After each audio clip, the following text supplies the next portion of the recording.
Hi friends, இன்னைக்கு ரொம்பவே ஒரு ஹெல்தியான டேஸ்டியான வெயிட் லாஸ் ரெசிபி தான் பார்க்க போகிறோம். கருப்பு கவுனி அரிசியில் நார்மல் அரிசி சேர்த்தாம பர்ஃபெக்டாக இட்லி செஞ்சு எடுக்க போகிறோம். அதோட பர்ஃபெக்ட் மெஷர்மெண்ட்ஸுமே நான் இந்த வீடியோவில் அப்லோட் பண்ணியிருக்கேன். இது போல் இட்லி வெயிட் லாஸ் பண்ணுறவங்க மட்டும் இல்லாமல் சுகர் இருக்கிறவங்களும் தாராளமாக செஞ்சு சாப்பிட்லாம். இந்த ரெசிபிக்கு 1 டம்ளர் நான் கருப்பு கவுனி அரிசி எடுத்திருக்கேன். கருப்பு கவுனி அரிசியில் ஏராளமான ஹெல்த் பெனிஃபிட்ஸ் இருக்குது. இது ஃபைபர் ரிச்சாக இருக்கிறனால நல்ல ஒரு டைஜஷன் கொடுக்கும், மலச்சிக்கலையும் போக்கும். இது கூட அரிசிக்கு பதிலாக நம்ம சேர்க்க போகிற இன்க்ரீடியண்ட் அதே டம்ளரில் 1 டம்ளர் பாசிப்பருப்பு. பாசிப்பருப்பில் அதிகப்படியான ப்ரோட்டீன்ஸ் ஃபைபர்ஸ் இருக்கிறனால ரொம்ப நேரம் ஸ்டொமக் ஃபில்லிங்காகவும் வச்சுருக்கோம். வெயிட் லாஸ் பண்ணுறவங்களுக்கா இருக்கட்டும், சுகர் இருக்கிறவங்களுக்கா இருக்கட்டும் ரொம்ப ஹெல்ப்ஃபுல்லாக இருக்கும். அதே டம்ளரில் 1 டம்ளர் தோலோடவே உளுந்து சேர்த்திக்கிறோம். உளுந்தில் கால்சியம் ஃபைபர் எல்லாம் அதிகப்படியாக இருக்கிறனால போன் ஹெல்த்துக்கு ஸ்கின் ஹெல்த்துக்கு ரொம்பவே நல்லது. 3லேருந்து 4 முறை இதை நல்லா கழுவி எடுத்து முங்குற அளவுக்கு நல்லா தண்ணி ஊற்றி 1/4 டீஸ்பூன் வெந்தயமும் போட்டு 6லேருந்து 7 மணி நேரம் ஊற வச்சிடலாம். வெந்தயத்திலையும் ஏராளமான ஹெல்த் பெனிஃபிட்ஸ் இருக்குது. நம்ம உடம்புக்கும் அது நல்ல ஒரு குளிர்ச்சி கொடுக்கும். நான் ஒரு 7 மணி நேரம் ஊற வச்சுருக்கேன். எல்லாமே நல்லா ஊறி வந்திருக்கு. கருப்பு கவுனி அரிசி நேச்சராகவே பிசுபிசுப்பு தன்மை இருக்கும். அதாவது இந்த இன்க்ரீடியன்ட் எதுவும் சேர்த்தாம வெறும் கருப்பு கவுனி அரிசி உளுந்து சேர்த்தி அரைச்சோம் அப்படின்னா ஒட்டிக்கும், நம்மளால் ஒழுங்காக இட்லி தோசை போட வராது. அரிசி சேர்த்தி தான் இட்லி தோசை போட்டுட்டு வரோம். இன்றைக்கி நான் அரிசி சேர்த்தாம இது போல் ட்ரை பண்ணியிருக்கேன். இது எல்லாத்தையுமே ஊற வச்ச தண்ணியிலே நான் அரைச்சி எடுத்திருக்கேன். தேவையான அளவுக்கு உப்பும் போட்டு நல்லா கலந்து 8 மணி நேரம் புளிக்க வைக்க போகிறேன். இதில் பர்ஃபெக்டாக இட்லி வருதா அப்படிங்கிறத பார்க்கலாம். சைட் டிஷ்க்கு குக்கரில் எடுத்திருக்கேன். நீங்கள் எந்த கலர் கத்திரிக்காய் வேணாலும் எடுத்துக்கலாம். அதை சின்ன சின்னதாக கட் பண்ணிவிட்டு இதில் ஒரு நார்மல் சைஸ் உருளைக்கிழங்கு அதையுமே சின்ன சின்னதாக கட் பண்ணி போட்டுக்கலாம். இது கூடவே வெங்காயம் சின்ன சின்னதாக இருந்துச்சு அப்படின்னா ஒரு 5 வெங்காயம் சேர்த்துக்கிங்க. பெருசாக இருந்ததுன்னா ஒரே ஒரு வெங்காயம், 5 நார்மல் சைஸ் தக்காளி, இது ரெண்டுத்தையும் சின்ன சின்னதாக கட் பண்ணி போட்டுக்கலாம். பாதி அளவுக்கு காரம் போட போகிறோம். அதுக்கு ஒரு 4 பச்சை மிளகாவும் தேவையான அளவுக்கு உப்பும் போட்டு இந்த காய் எல்லாமே ரொம்ப அளவுக்கு தண்ணி ஊற்றி ஒரு 3 விசில் விட்டுருவோம். நல்லா வெந்து வரட்டும். 3 விசிலுக்கு அப்புறம் ஓப்பன் பண்ணி பார்த்தோம்னா காய் எல்லாமே நல்லா முழுமையாக வெந்திருக்கு.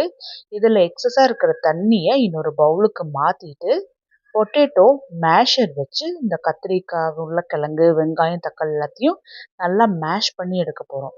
இதை மிக்சியில் போட்டு அரைச்சிட்டோம் அப்படின்னா ரொம்ப கடைஞ்சது போல் ஆகிடும், சாப்பிட்றதுக்கு அவ்வளோ நல்லா இருக்காது. அதனால் முடிஞ்ச அளவுக்கு நல்லா நான் செஞ்ச போலே நல்லா கடைஞ்சிக்குங்க. கடாயில் 3 டேபிள் ஸ்பூன் கடலெண்ணெய் போட்டுட்டு எண்ணெய் சூடான உடனே 1/4 டீஸ்பூன் கடுகு, 1/4 டீஸ்பூன் ஜீரகம், 1/4 டீஸ்பூன் உளுத்தம் பருப்பு, 2 வரமிளகா, கொஞ்சமாக கருவேப்பிலை, இது எல்லாமே நல்லா வதங்கின உடனே 4 பெரிய பல்லு பூண்டு, இதை நீட்டமாக நான் கட் பண்ணி வச்சுருக்கேன். நீங்கள் வேணால் தட்டி கூட சேர்த்திக்கலாம்.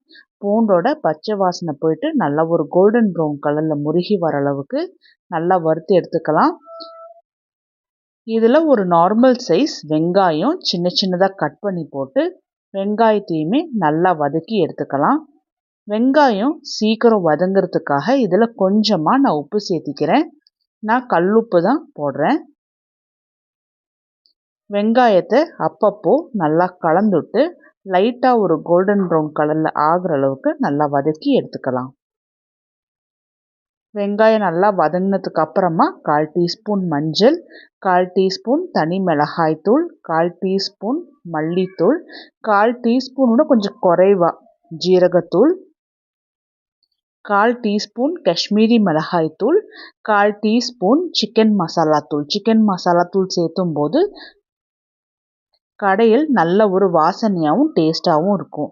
மசாலா எல்லாமே வெங்காயத்தோட சேர்த்து நல்லா கலந்துட்டுட்டு கொஞ்சமாக கத்திரிக்காய் உருளைக்கிழங்கு வேக வச்ச தண்ணியை வெங்காயத்தில் ஊற்றி மசாலாவோட பச்சை வாசனை எல்லாம் போகிற அளவுக்கு நல்லா கொதிக்க வைக்கணும்.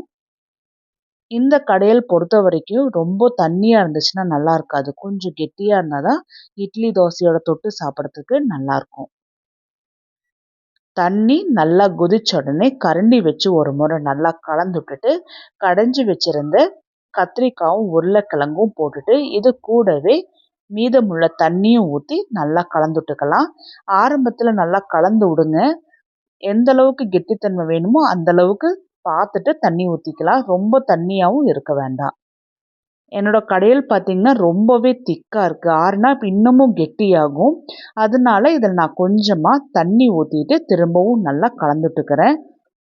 உப்பு நம்ம வேக வைக்கும் போதும் போட்டிருக்கோம், வெங்காயம் வதங்கும் போதும் போட்டிருக்கோம். அதனால் டேஸ்ட் பார்த்துக்குங்க, தேவைப்பட்டுச்சுன்னா போட்டுக்குங்க.